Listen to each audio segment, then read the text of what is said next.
Britain extradited to the US. A retired British businessman accused of selling parts for use in Iranian missiles will arrive in Texas tonight. This is to face trial under US laws. Also on News at 10. Riots arsonist guilty. The man who started the huge fire in Croydon during last summer's riots admitted today that it was him. Death row threat in China.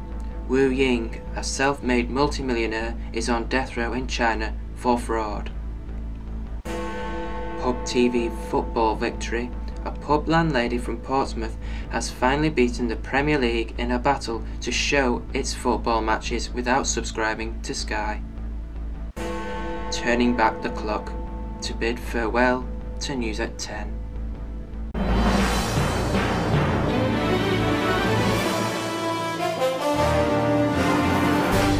Good evening.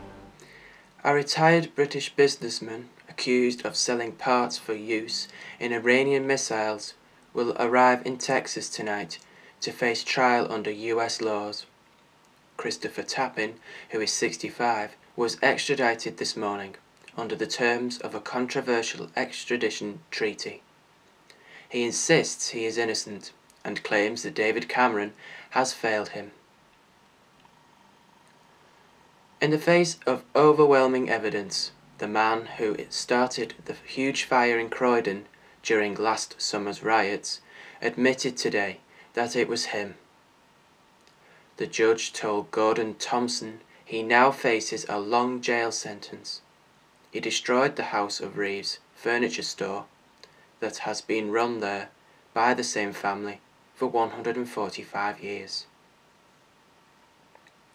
Wu Ying, a self-made multimillionaire, is on death row in China for fraud. Her crime, becoming one of China's most successful businesswomen by borrowing money from private investors to build her fortune. Her father told ITV News she is being punished for her success and millions of people are backing a campaign to save her. More than 30 years after their baby daughter died in the Australian outback, the parents of Azria Chamberlain were back in court today hoping to end the speculation and mystery surrounding their child's death. Lindy Chamberlain, who was jailed for her baby's murder, is hoping new evidence about dingo attacks on children will convince the coroner to change their daughter's death certificate, who they maintain was killed by a wild dog during a camping trip in 1980. A pub landlady from Portsmouth has finally beaten the Premier League in a battle to show its football matches without subscribing to Sky. The High Court has confirmed a ruling from the European Court. Karen Murphy was allowed to use a Greek satellite decoder to screen games. Mrs. Murphy said her victory was fantastic news. It's great news for pubs, she said. I hope it changes the face of football. She said the stakes had been high and added, it could have been my house, my pub, anything. But she said she was determined to fight. It's a moral victory, she added. This was big corporations thinking they are above the law. Now a reminder, just in case that you needed one, that this is the last News at 10. And a reminder of our new programmes, which begin next week. There will be a new look to all bulletins. The lunchtime news will be at 12:30, a new 15-minute evening news that will be at 6:30, and the new late bulletin which will be at 9 p.m. in the form of a short update. All programmes will be presented by either myself or Megan Gilligan. That's the new GAP news beginning Monday. But to end this last News at 10, we're looking back, lumps in our throats, at the programme's history.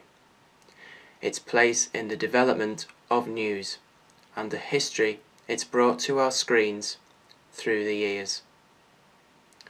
GAP News started its first News at 10 on the 12th of August in 2011. From then, we reported solely on the UK summer riots when the British public needed the most up-to-date information on what was happening. The main tradition that News at 10 kept was the And Finallys, where volcano eruptions and other strange but true stories will still have their place. And that's tonight's News at 10. But from me and the whole team here, good night. Before we say good night, a reminder that GAP will continue to report the top national and international stories from around the world, as we've always done. Stories seen through the eyes of the best known names and faces in British journalism. Now it's time to say, on behalf of all my colleagues here at GAP, it's time to say farewell to this programme, and to thank the hundreds of you who have watched us and who have said so many nice things about what we do. So finally, it's goodbye News at 10, and from all of us here, good night.